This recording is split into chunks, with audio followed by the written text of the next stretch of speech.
It's been working great, there's no doubt about that, but you know who has a problem with it? The guy who served that it looks like, Novak. Yeah, I hear that. I have the contract over there, but I haven't seen him yet, so...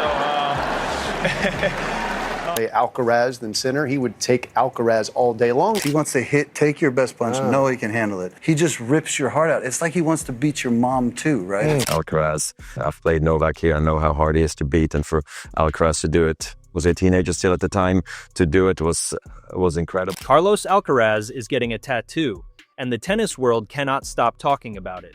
Not because of what it is, but because of what it means. The 22-year-old Spaniard walked into the Royal Exhibition Building in Melbourne the morning after winning the 2026 Australian Open, casual, relaxed, loafers with no socks, carrying the trophy that completed something only 8 men in history had ever done before him.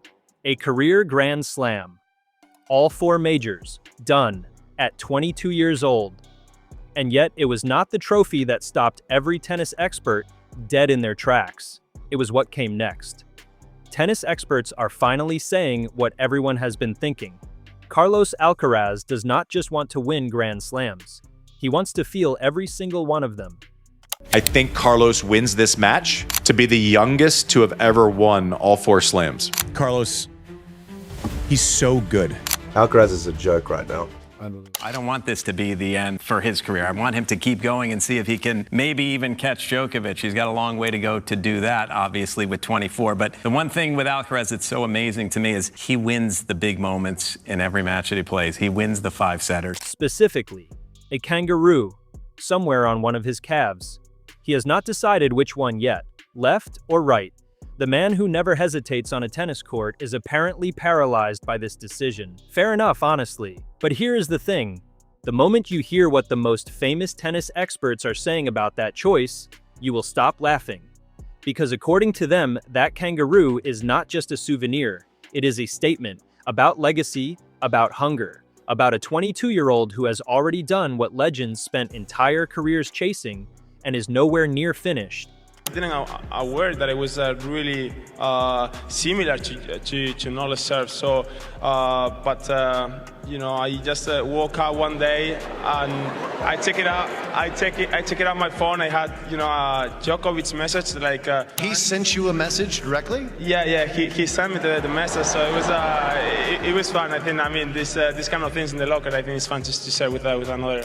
But before we get to what the experts are saying, you need to understand exactly what he did in Melbourne to deserve that tattoo in the first place. So what exactly did Alcaraz do in Melbourne to deserve that tattoo? Everything. On paper, the 2026 Australian Open final looked straightforward. Alcaraz versus Djokovic, the new generation versus the old guard. But nothing about that match was straightforward.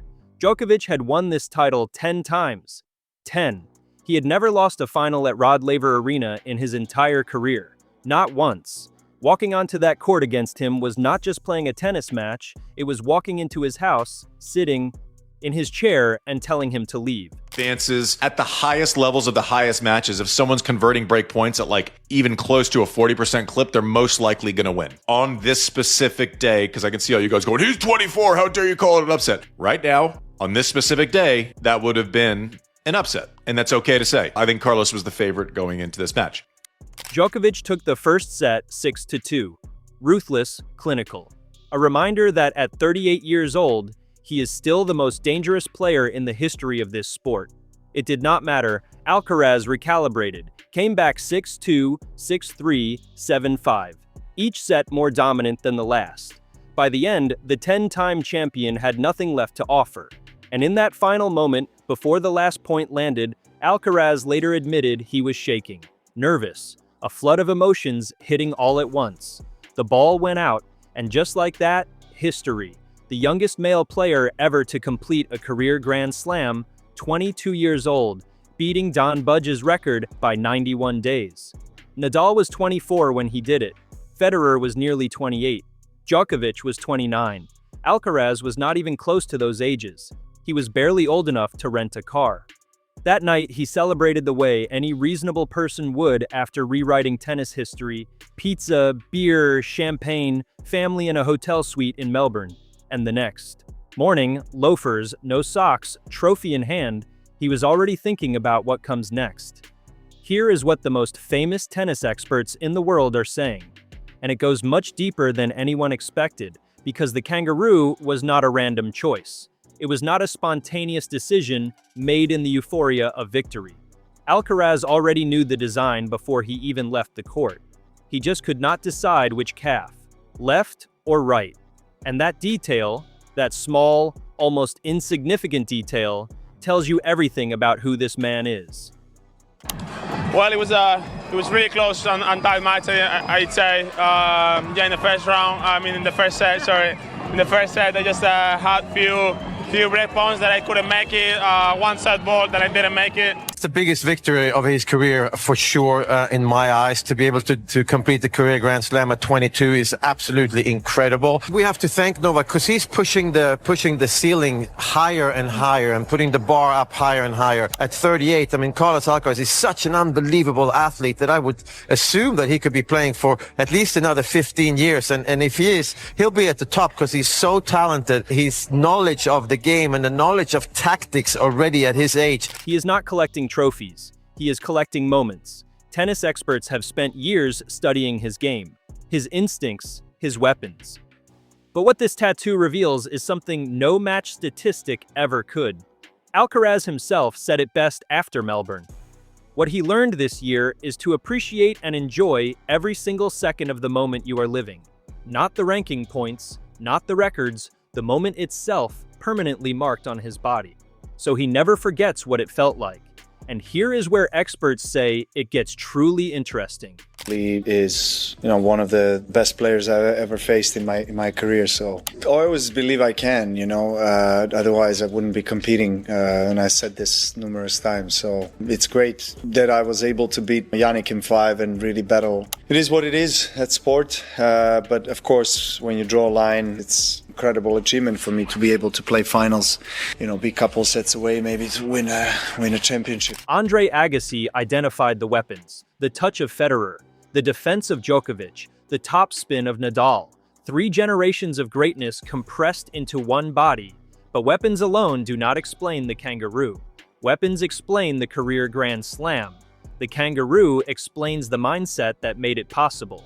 And experts are saying that mindset, that ability to feel achievement rather than just collect it, is the most dangerous thing about him.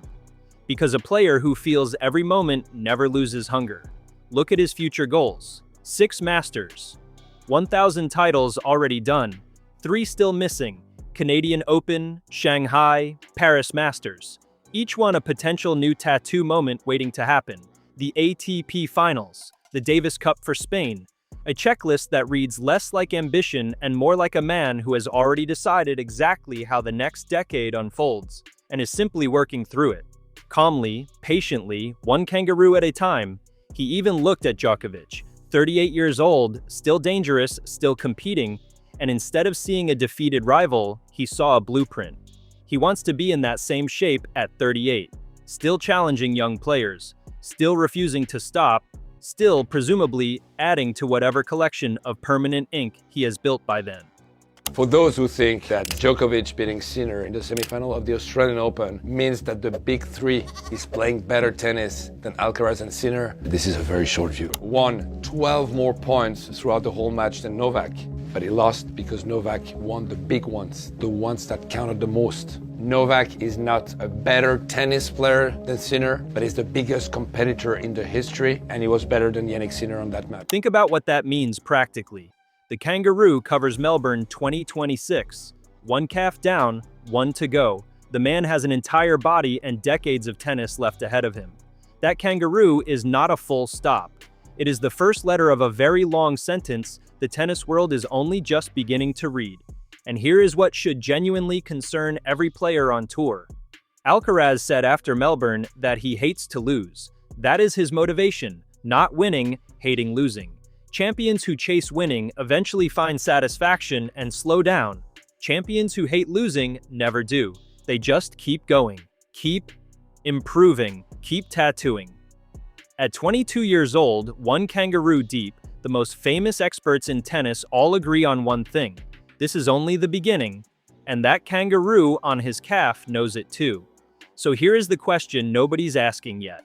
If Melbourne gets a kangaroo, what does Paris get? What does a Davis Cup win look like permanently marked on his body? What does 38-year-old Alcaraz look like? Still competing, covered in a decade of tattoos representing everything he refused to leave unfelt? Drop your answer in the comments. Which title does he win next? And what tattoo does it deserve? If this had you thinking differently about Alcaraz, hit like, share it with every tennis fan you know, and subscribe. See you next time.